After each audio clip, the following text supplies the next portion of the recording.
Na ikiwa siku ya 11 mwezi wa pili mwaka wa 2025, karibu katika taarifa za AGR News. Mimi ni Videlis Moshoge, na taarifa za leo tunaanza kutoka kaunti ya Kisii, eneo bunge la Bonchari, mahali ambapo watu wawili wameshikwa. Hii ni baada yao kupatikana wakitengeneza na kuuza mbolea hushi na kuuzia wale ambao ni wakulima katika maeneo tofauti. Wawili hao wanachukua mbolea ya bei nafuu ya serikali, kisha baadaye wanaongeza udongo na kupaka rangi ili kuwauzia wakulima. Yule ambaye alikuwa anaongoza kikosi cha wa polisi ambao walikuwa wanafanya uchunguzi anatueleza zaidi. Or 45 bags we are yet to confirm that have been repackaged in another bag that shows a manufacturer. So we have also confirmed that the repackaged fertilizer is being decolored using oil, so it looks black. From the cereals it's cream or white, but here what we find will be black. So it is that way because the market believes that fertilizer market is more stronger than the one that comes from the cereal. So they bring it and repackage it and decolor it so that it fits the market demands.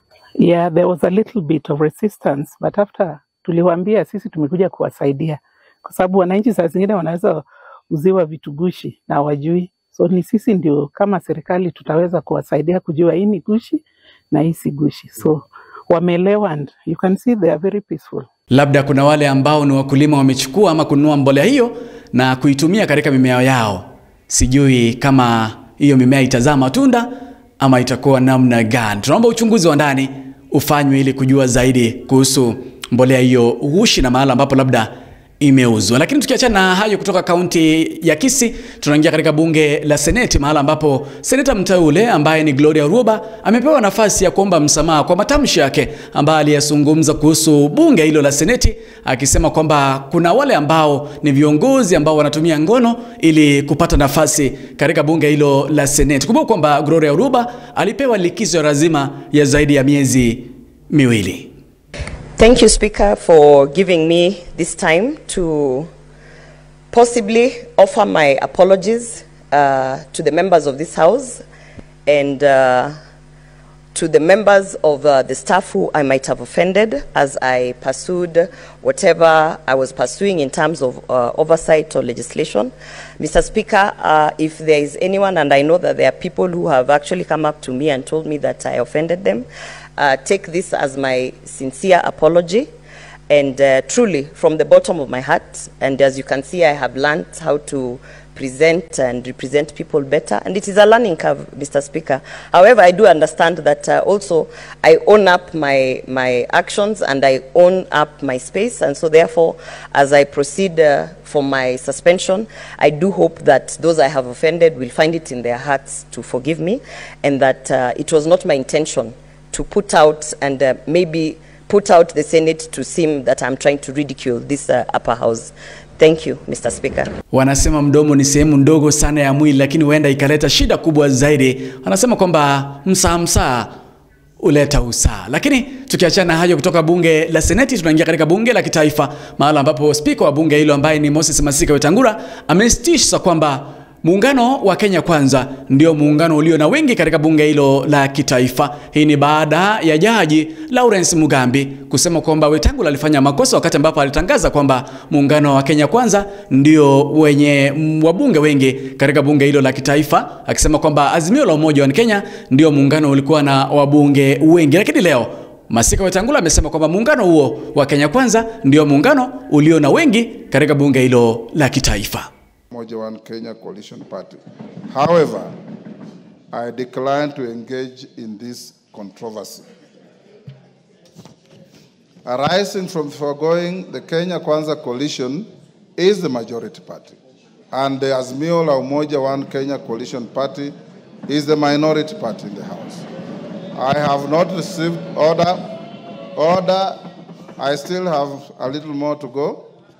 I have not received any further communication from the Kenya Kwanza Coalition replacing the member for Kikuyu, the member for Kilifi, the member for South Mugirango, and the member for Marsabit County as their preferred leadership in the House. Similarly, I have not received any communication from the Azimio la Umoja One Kenya Coalition Party replacing the member for Suna East, the member for Kadhiani. Na wakati ambapo tunangoja majibu ya kura ambazo zitapigwa siku ya Jumamosi katika nchi ya Ethiopia, eneo la Addis Ababa, ili kujua ni nani atakayekuwa mwenyekiti wa mataifa ya Kiafrika AUC, kura ambazo zinangojewa zaidi, wabunge zaidi ya 100 wanasemekana kutoka nchini Kenya na kuingia pale Addis Ababa ili kungoja matokeo, kungoja kama yule ambaye ni mgombea kutoka nchini Kenya Raila Odinga atakuwa mshindani ama atakuwa mshindi. Hii ni baada ya waziri mkuu ambaye ni Musalia Mudavadi ambao yumo pale Ethiopia amejitokeza hivi leo na kusema kwamba Raila Odinga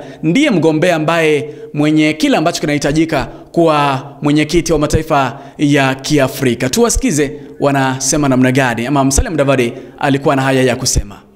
I think I would say that the prospects for President for Honorable Raila to capture the seat are very, very high.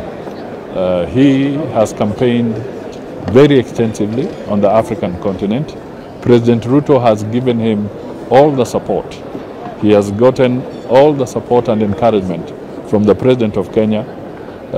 I have played my role as minister. Lakini kama ulifanikiwa kusoma gazeti za leo, hasa gazeti la The Standard lilikuwa linazungumza kuhusu bunge la kitaifa, wakisema kwamba is the house of impunity. Nadhani kwamba ulisoma, lakini kama hukusoma nishakwambia. Taarifa za spoti na vile vile taarifa za biashara, Ruth Nyanchama na Jeff watakupasha zaidi. Mimi ni Videlis Moshoge.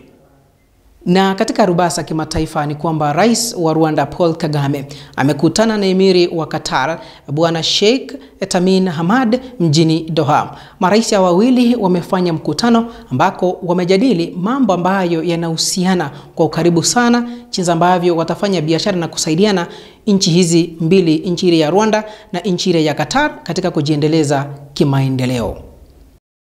Na kwingineko ni kwamba nchi ya DRC imepiga marufuku ndege zote zilizosajiliwa nchini Rwanda kutoka kutumia anga yake kwa kile ambacho imetaja ni uchokozi ambao umekuwa ukiendelea kwa muda sasa. Jina langu ni Geoffrey Nyakundi Morara. Mwenzangu atakuwa nakufahamisha taarifa za biashara na kile ambacho kimeendelea kutoka sokoni. Kwaheri kwa sasa. Katika biashara ni kwamba wawekezaji katika pensheni huenda wakapata mavuno mengi. Ini baada ya fedha zao kuandikisha mapato ya juu zaidi ya mwaka katika miaka 12. Hii ni kutokana na utendaji mzuri wa hisa na vile vile mapato ya uwekezaji yasiyobadilika. Kwa upande mwingine ni kuwa benki ya KCB imepunguza viwango vya msingi vya riba. Hii ni baada ya kupata agizo kutoka kwa benki kuu humu nchini Kenya.